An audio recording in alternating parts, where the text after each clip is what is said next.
Bonjour à tous, j'espère que vous allez bien. On se retrouve dans une nouvelle vidéo, dans un nouveau cadre. Effectivement, comme vous le savez, j'ai déménagé, ça y est, on est à peu près installé, on va dire. Il reste quelques cartons à enlever et certaines choses à ranger, mais ça va, on commence à en voir la fin. Et bien, comme j'ai une pièce rien qu'à moi pour mon travail et mes livres, j'ai eu droit à une nouvelle bibliothèque et j'ai choisi d'en faire le nouveau cadre de mes vidéos.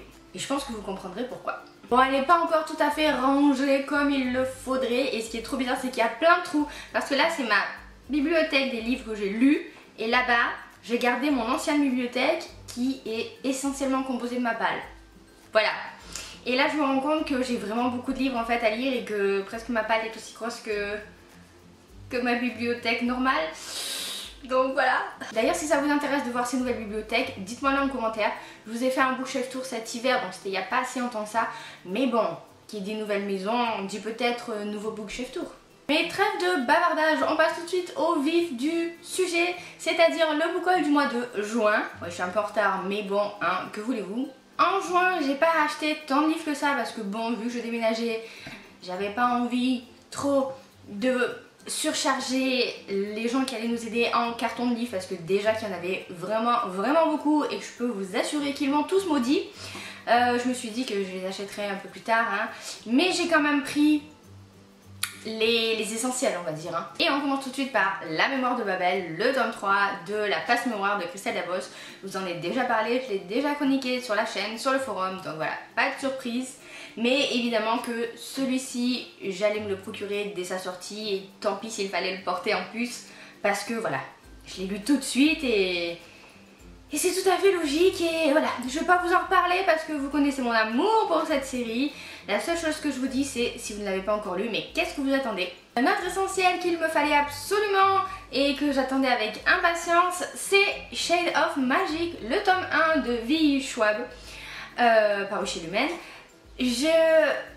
Voilà, je ne pouvais pas passer à côté de cette acquisition parce que, comme je l'ai dit dans ma vidéo des 5 livres de ma pile à lire qui me donnent le plus envie pour cet été, en fait, V.E. Schwab, j'en entends parler depuis très longtemps, et le fait qu'ils aient décidé d'éditer cette série qui a l'air vraiment très bien, forcément je veux le lire cet été, parce que même si on n'est pas sûr d'avoir le tome 2 tout de suite, ça, le thème, l'auteur, le fait que ce soit du young adult fantasy, pardon, tout ça me donne vraiment envie.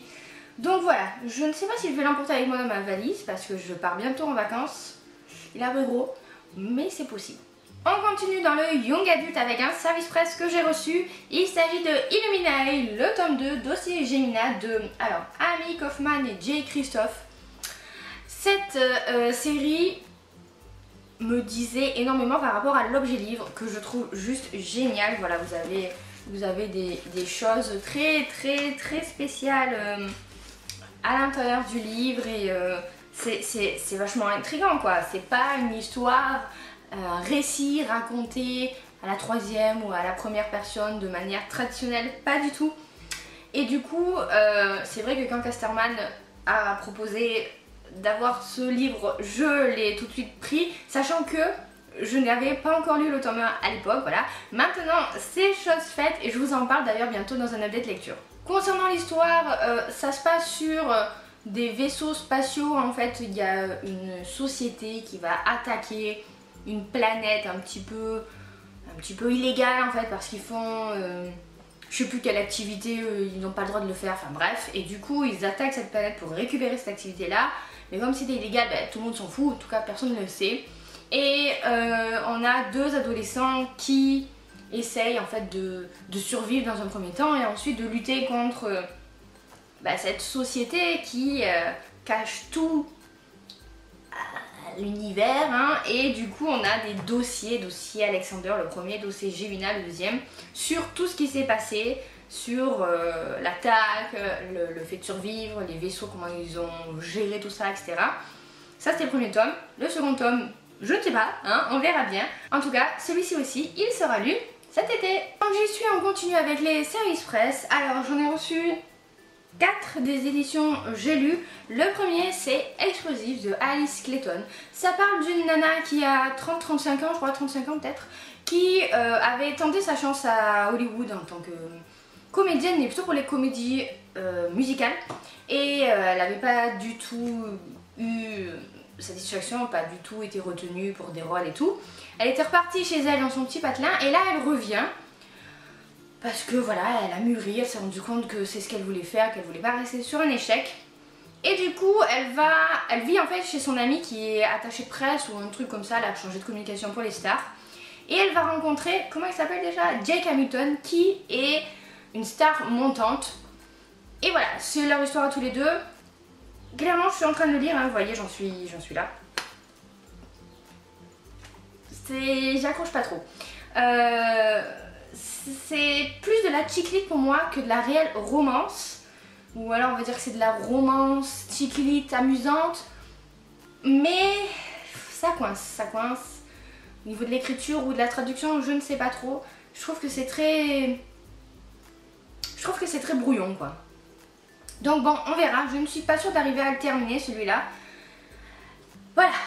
Un autre service presse dans la même collection, c'est À huis clos de Jennifer L. Armentrout. Je le dis bien. Cette auteure, j'ai un petit peu de mal avec elle, je ne sais pas pourquoi. Donc c'est sa dernière chance, on va dire, avec ce roman. J'avais lu Jeu de patience, que j'avais trouvé bien mais sans plus. Et je suis désolée de dire ça, mais j'ai un peu de mal avec Luxe. J'avais lu que le premier tome et ça m'avait pas plu plus que ça. Donc voilà, je tente une dernière fois avec cette histoire qui concerne Sydney et Kyler, qui sont des amis d'enfance. C'est qui le mec déjà? Parce que c'est pas évident. Voilà, Sydney c'est la fille, Kyler c'est le mec, et Kyler c'est un coureur de jupons. Sydney elle est amoureuse de lui depuis longtemps, et voilà, ils sont dans la friend zone quoi, et c'est pas évident à sortir de cette situation là.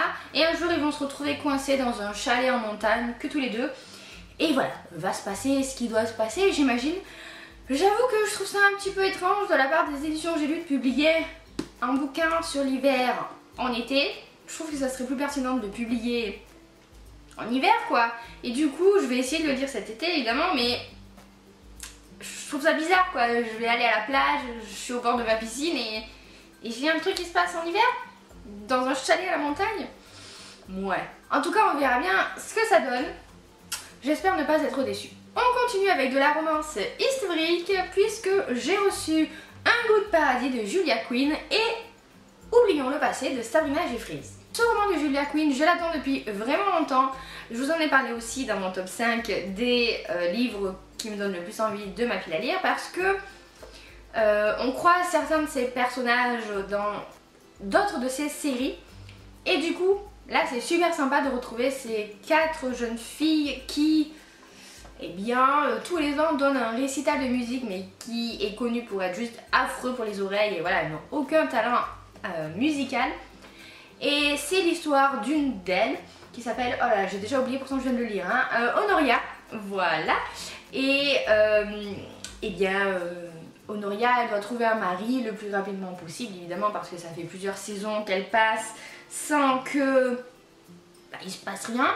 Et en fait son frère est parti à l'étranger pour certaines raisons et du coup il a chargé son meilleur ami Marcus de veiller sur elle, sauf que Marcus il prend son rôle très à cœur et que dès qu'il y a quelqu'un qui lui plaît pas, un prétendant qui ne lui conviendrait pas, il lui dit d'aller voir ailleurs quoi.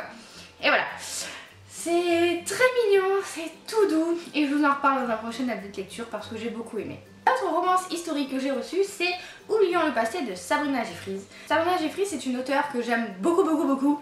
En fait elle a écrit une de mes romances ou ma romance préférée au monde et du coup c'est vrai que j'ai une affection toute particulière pour cette auteure. Ces romans sont assez inégaux, faut avouer, et puis surtout ça dépend aussi de la période à laquelle ils ont été écrites. Et voilà. Ici c'est l'histoire de Lisette, alors j'avais pas vu le prénom de l'héroïne. Lisette Bonneau qui qui va mener une enquête avec l'aide de le duc de Lyons. Et ils vont partir en France pour découvrir certaines choses, blablabla. Généralement, j'aime pas trop quand en romance historique il y a des enquêtes ou quand il y a des histoires d'espionnage ou quoi. Mais comme c'est Sabrina Jeffries, j'ai dit oui, je vais le lire quoi. Donc je vous en reparle très prochainement. On continue avec une autre auteure de romance historique que j'aime beaucoup. Il s'agit de Tessa Dare avec le tome 4 de la série Les Héritières, donc à cause d'un rendez-vous galant. J'ai lu quasiment, je crois, tous les romans de Tessa Dare et évidemment qu'il fallait que je me procure celui-ci. C'est l'histoire, encore une fois, d'un agent secret. Bon, bref. Je sais juste que c'est un agent secret qui va en fait être pris au piège par la mère d'une fille pour qu'il se marie avec sa fille. Elle en a pas envie. Et lui finalement, il se dit que peut-être que oui. Et voilà. C'est... J'ai très bien résumé, vous avez vu, waouh, ça donne envie. Bref, allez lire le résumé, je vous mets le lien comme d'habitude en barre d'infos. Tessa Dare, elle aussi, c'est une auteure qui est très irrégulière. Là par contre, vraiment, il y a certains de ses bouquins que j'ai juste adoré et d'autres avec lesquels j'ai pas du tout accroché. Donc on verra où se place celui-ci. J'espère qu'il me plaira. Et on termine avec une acquisition toute récente. En fait, c'est un roman que je cherche depuis très longtemps et qui était complètement en rupture de stock. Et ça me faisait râler parce que tous ceux qui l'ont lu l'ont beaucoup aimé, que c'était une auteure que j'avais envie de découvrir. Et en fait, j'ai vu que les 2 premiers tomes de cette trilogie sont sortis en poche, comme ça, d'un coup. Je me suis dit, ah bah trop bien quoi. Donc je me suis pris À tous les garçons que j'ai aimés de Jenny Han. C'est un young adulte contemporain, il me semble que c'est de la romance, mais bon, on verra bien. C'est une jeune fille qui écrit en fait des lettres à tous les garçons qu'elle a aimés, et c'est tout ce que je sais de l'histoire. J'avais envie en fait de lire ce roman depuis longtemps parce qu'il a de très bons avis, que je me dis que c'est une super lecture pour l'été, et que je sais pas, j'aime beaucoup la couverture et je trouve ça très bien que Panini Books les ait enfin réédité et en plus en poche, c'est une très bonne idée. Donc voilà, on a terminé avec ce book haul qui était en fait beaucoup plus conséquent que ce à quoi je m'attendais. Voilà, j'avais l'impression qu'en juin j'avais pas acheté beaucoup de livres, mais j'en ai pas acheté tant que ça en fait, il y a beaucoup de services presse. C'est peut-être pour ça. Une petite précision avant de vous quitter, en fait je reviens, mais je reviens que ponctuellement parce que je pars dans la semaine en vacances, donc je serai encore absente on va dire une quinzaine de jours. Je vais essayer de vous tourner une autre vidéo avant de partir et de vous la mettre entre temps, comme ça ne fera pas une trop longue pause, mais bien sûr que j'y arrive. Et sur ce mois, je vais vous laisser, je vous fais plein de bisous, je vous souhaite un très bon été, de très bonnes vacances et de très belles lectures, et à bientôt pour une prochaine vidéo. Bon alors comment on se sent dans ce nouvel environnement? En fait vous voyez pas, mais il y a plein d'espaces vides dans ma bibliothèque, là peut-être que vous voyez. Donc ça me fait bizarre d'avoir une bibliothèque qui n'est pas déjà pleine à craquer. Je me dis que je peux acheter plein de livres. Bonjour à tous, j'espère que vous allez bien. On se retrouve dans un... Et on commence tout de suite par La Mémoire de Babel, le tome 3 de la... D'ailleurs si ça vous intéresse de voir ces nouvelles bibliothèques, dites-moi là en commentaire, je vous ai fait un commentaire. En tout cas, celui-ci... Cette auteure, je sais pas trop, j'ai un peu de mal avec elle, alors c'est sa dernière chance à faire... Cette auteure, je ne sais pas trop, j'ai un peu de mal avec elle, alors c'est la dernière chance... mais c'est pas possible. Savona Jeffries, c'est une odeur que... C'est une odeur. Une odeur, oui. Ça sent bon.